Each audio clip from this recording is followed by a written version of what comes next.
Well, good morning, fellas. It's January 13th, and as the screen states, Jeff Braley, longtime member of our group, the Moot Men, and he's been elected.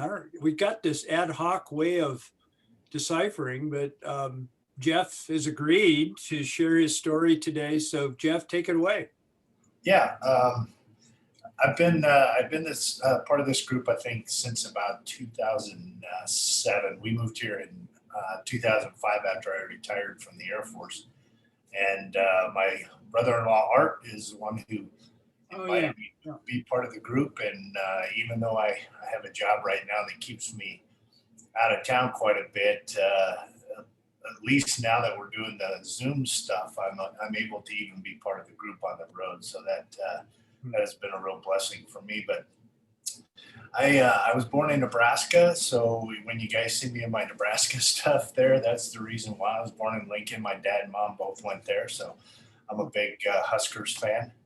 But we moved to Colorado, actually to the Air Force Academy when I was in first grade in 1965. And my dad's been a coach there at the Air Force Academy ever since then. Right now he's 86 years old, but he's still a volunteer coach there at the Air Force Academy. Wow. And I grew up on the academy and went to school there from first grade and until I graduated in 1981. Married my high school sweetheart that year, about 11 days after graduation, and we went off on our adventure in the Air Force. Started off at pilot training in 1981 at Vance Air Force Base in Oklahoma, and after pilot training, went down to Austin, Texas at Bergstrom Air Force Base to fly the CT-39. It was a VIP airlift, little executive jet kind of thing. Did that for about 3.5 years before I got to be part of the real Air Force, as guys said, because there wasn't much of a mission other than flying that thing around kind of like an airliner. But I got to go from there to the C-130 at Little Rock Air Force Base in Arkansas. And one of the things I want to kind of point out through all of this is I've been to a lot of places. I moved about every 3 to 4 years while I was in the Air Force. But what I want to point out is that God was very faithful in all of that to put us in a church, a local body of believers, and a group of believers in a Bible study of some sort that helped us to grow as a couple and as individuals through our life in the Air Force. So I just wanted to put that out up front, that everywhere we went, God was really faithful in hooking us up with a bunch of strong believers and lifelong friends now. So that was a real blessing for us as well. But I flew the C-130 doing what they call trash haul for about 3 years, flying cargo around the world. Before I was picked by the Air Force to go over to Incirlik Air Force Base in Turkey. And when I talked to people that had never been to Incirlik, they were all apologetic and saying, "Oh man, I'm sorry you have to do that." But everybody I talked to that had been there said, "Hey, you're gonna love it." And we did. And the reason I want to kind of focus on this one a little bit, this assignment, is we were over in the Bible country. We were in Incirlik, Turkey, where all 7 churches of Revelation are. Wow. And my wife actually got to take a tour called the 7 churches tour. And some of them were just a flag in the ground that said this is where one of the churches was. But some of them had some ruins and some things that were allowed her to kind of relive the experience of what, where these churches were, and where John was telling them, what they needed to do as a church to be right with God. We also got to take some tours at other workplaces. I drank water out of Paul's well in in Tarsus. So that was kind of cool. I didn't get sick. I was grateful for that. And then we did get an opportunity, because we were so close, to take a tour of the Holy Land while we were there in Angelic. And that was just absolutely awesome. And if you guys get an opportunity to do that, I know it's kind of hard here in the COVID world, but if things open back up, I would highly recommend getting over there and having a chance to walk where Jesus walked. It was quite the experience. And I know some of you guys already have. But that was my third tour in the Air Force. After that, I came back and I taught at the Air Force Academy in the physical education department for about 4 years, which was a great experience for me. I got to, as the course director for the freshman weight training class, one of my instructors was my dad. And he was the head strength coach, and I was the strength coach for the non-revenue sports. So in that essence, he was my boss for a little bit. So it was kind of cool to be able to work with my dad and be able to teach at the Air Force Academy. That was an awesome assignment. Then we went from there down to Patrick Air Force Base near the Cape, and I was there for about 2.5 years before the whole unit moved up to Moody Air Force Base in Valdosta, Georgia. But for the 10.5 years, I was in the HC-130. And for those of you that don't know, the HC designation means Combat Search and Rescue. So our primary job there was helicopter air refueling. We also dropped pararescue men, which were the Air Force equivalent to the SEAL teams. It was a very challenging mission. We did a lot of night vision goggle flying at low level in the mountains. We dropped equipment.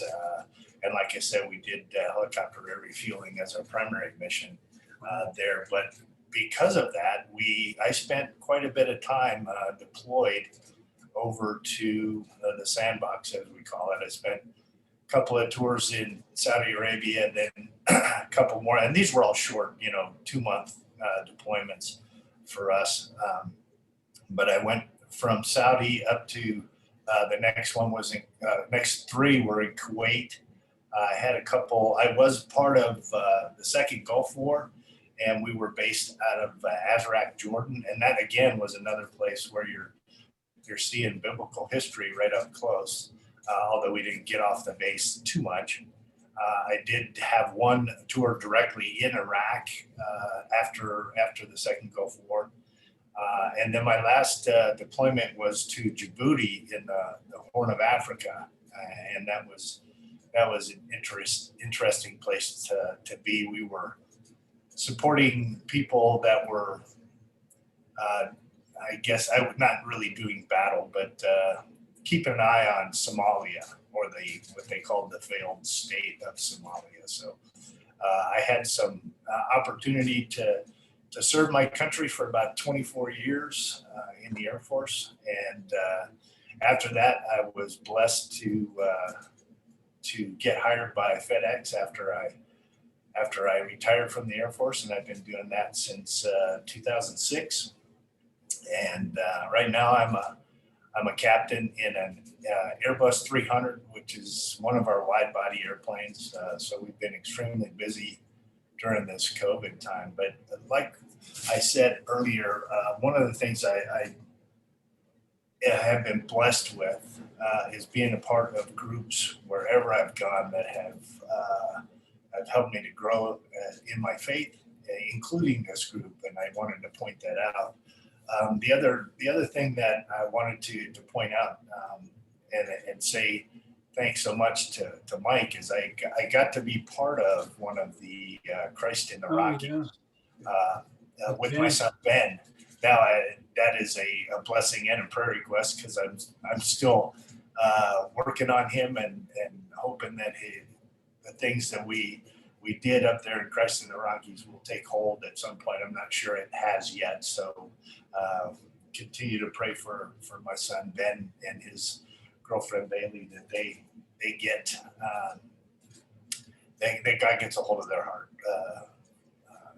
fully, and that they they turn their life to Him, and that's a prayer that I ask you guys to pray with me. I do that on a daily basis, but you guys can join me in that.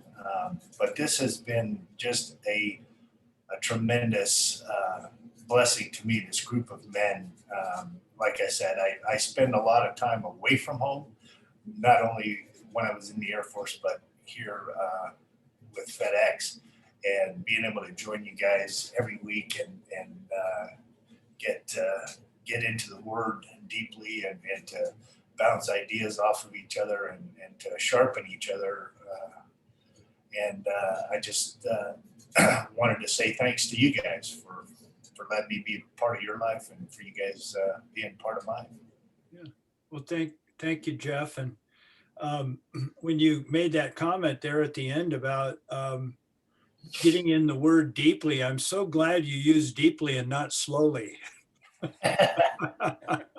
That's kind of an insider joke here, but yeah. Well, and another thing I failed, I didn't make a bunch of notes for this, but one of the things I failed to point out is that God has used a number of different organizations as well, parachurch organizations in our lives, and FCA in particular is where I found the Lord when I was a freshman at the academy. I was able to go to a retreat with Fellowship of Christian Athletes, and I don't know if you guys remember a coach named Marv Braden. He was the special teams coach for the Broncos, and he came down and he was our keynote speaker on the weekend and gave a detailed talk and description on the crucifixion, and it really is where I gave my heart to the Lord when I was 19 years old. But he's also used Focus on the Family and the Navigators and some other organizations to build us up and keep us as a part of a group of people that were trying to serve the Lord, and that's been a real blessing to me. And so I still use some of my somebody was talking about their giving and tithing early when I came on, and we give to those organizations as a response to the blessing that they've been to us, that God allowed them to do for us. Great.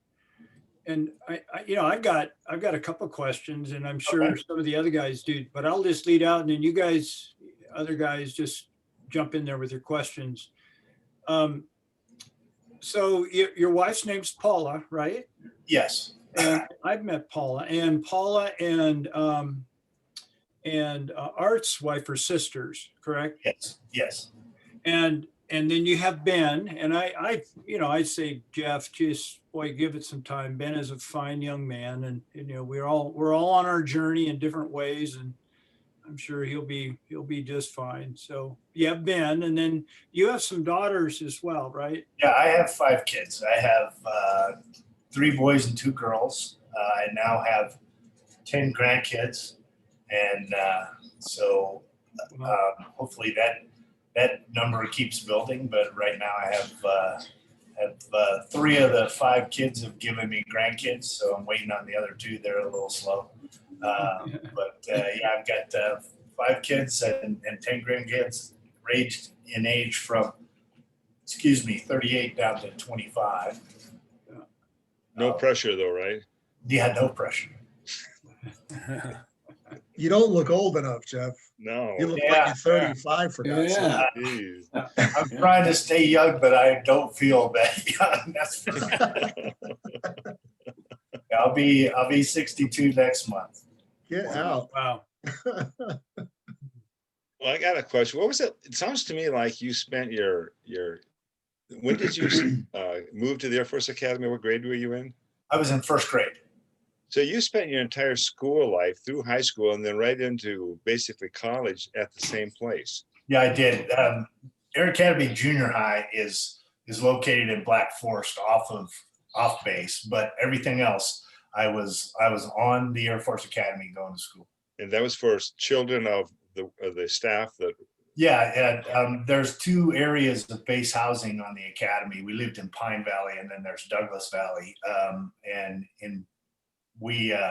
I went to Pine Valley Elementary School from first grade to sixth, and then junior high was off in Black Forest, and then I came back to Air Academy High School, and then went right to the Air Force Academy. So did you ever get a chance to kind of stand back and look at that from a distance and realize how kind of remarkable that was? I mean, that's a pretty insulated every day. And I tell people it was such a blessing to be on the Air Force Academy and growing up. I mean, I grew up in a cluster of coaches' kids. They built this cluster of houses specifically for the football coaches and their families. And so I spent my childhood outside, playing football, basketball, kick the can, whatever it was, and just, it was such a safe environment, growing up. And it was partly because of the way the world was back then, but we never locked our door. And if we did, we were locked out, nobody carried a key. So it was just an awesome place to grow up. And I still have those friends as lifelong friends, and we get together on occasion, all those families. So did your wife grow up in that same environment? No, she actually, we met in high school. We were high school sweethearts. She was 2 weeks short of 15 when we started dating, and I was 16. But the high school was an academy high school. High school was on the academy, but it was District 20 high school. So anybody in District 20 down there in Colorado Springs went to Air Academy. Now there's several more that are in that area now, but back then it was the only high school. Wow. It's funny, the first date I had with my then wife was at the Air Force Academy. Oh, no kidding. She I couldn't tell you why, but she lived in Colorado Springs, and I lived in Boston. And so as a tourist, you fly in and visit, and this is where we're going to go. I'll show you the Springs, and you can't avoid the Air Force Academy. Yeah. And so we walked around, saw the chapel, and she knew a couple of folks that sang in the choir there, and got to see the grounds, and it was very impressive, as good as could be. Yeah. But that like was part of my. It was a huge blessing to grow up on that place. It was its own little community, of a lot of people that had something in common, a bunch of patriotic people serving their country, and that affected me, and that's why I decided I wanted to go to the academy. A lot of people that grow up around the academy or are in that area, they just don't want to have anything to do with it, and I don't know why, but I was not one of those guys. I decided I wanted to go to the academy. I got in partly because I was recruited for both football and hockey, and ended up playing hockey for a couple of years before I decided I needed to graduate. And my grades weren't that good. So I was a magna cum barely graduate of the Air Force Academy. And, but I made it through, and that's what they say. They say, what do they call the last guy to graduate from your graduating class at the Air Force Academy? They call him lieutenant. So I was able to graduate and have a 24-year career in the Air Force, which was cool. A great blessing. So you got your hockey skills down here, not up on the North Country, huh? No, I grew up on the academy, and I started playing when I was 10. I didn't know they had a hockey team. Yeah, they're good. Yeah, they almost this year they're not good. they're struggling, but for a while there they were doing real good, and they actually came within a game of making the Frozen Four a few years back, and got beat on a contract. And without any Canadians. No Canadians, right? No. They're there are a lot of guys from Minnesota and the Northeast. Yeah, I'm sure. Yeah. So. Jeff, I have something really profound to ask you. When you graduated from the academy, did you get a Corvette? I did not. I was not one of those guys that spent all my money on a Corvette. I got a reasonable kind of little sporty car. So I don't know if any of you have ever been to the academy at graduation time. The parking lot is full of Corvettes, new Corvettes. Used to Yeah, be. I Now think- that they're $80,000 cars, there aren't. Didn't they used to have a discount or an agreement between the Corvette dealer and the academy grads? Yeah, they did, and the thing that was really kind of cool, and back then it was a great deal. They would give you a loan for your car your junior year, and it was like a 3% interest loan, so it was pretty reasonable. Wow. And it's gone skyrocketing. My loan was, I think, $6,000, maybe $7,000 to buy my car, which cost $6,700, brand new, everything. But now I think they get like a $35,000 loan or something. Right. Get a car. Yeah. I mean, everybody else comes out of college with college debt. The academy guys come out with a car debt, but that's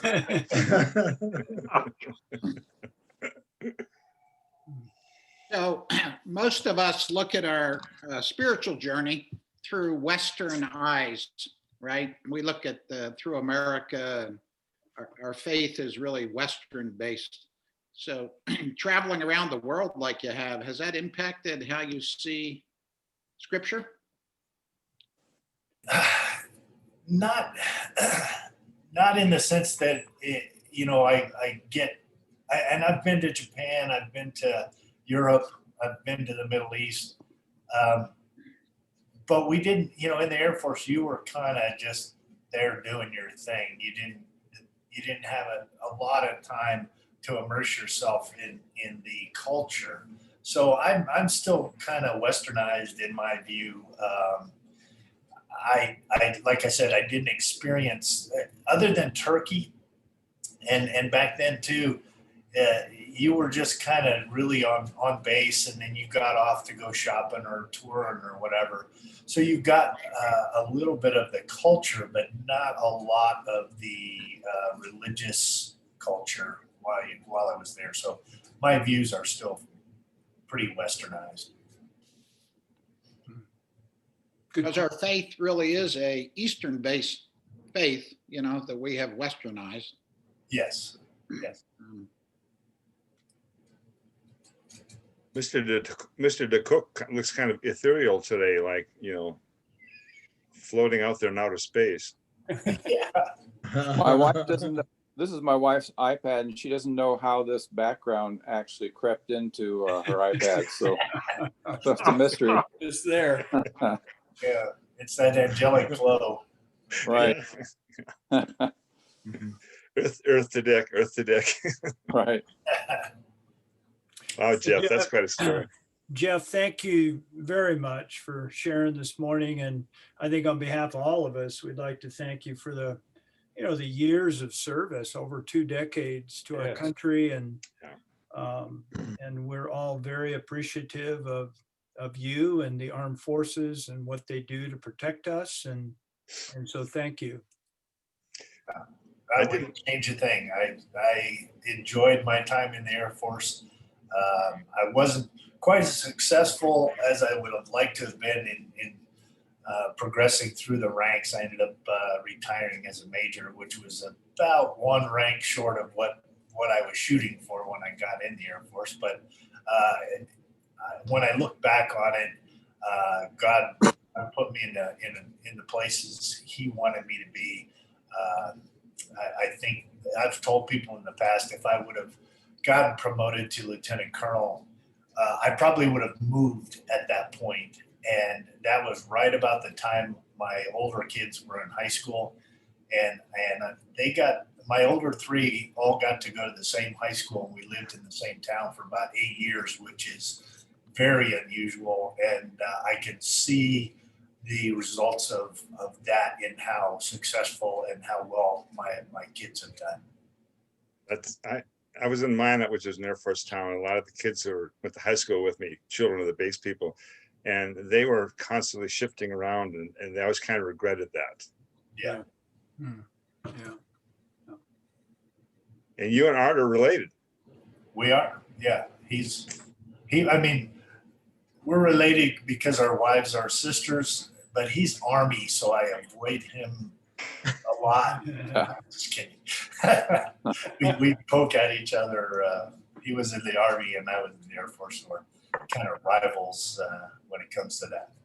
I thought you were going to say he's UPS and you're FedEx. No, which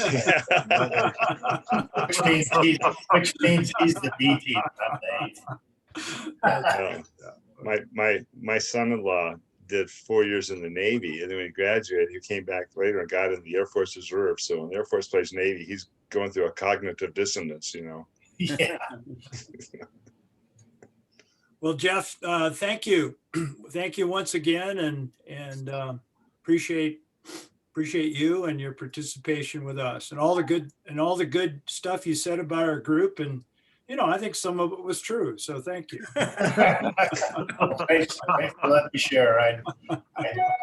As you guys know from this, that I really don't shy away from talking.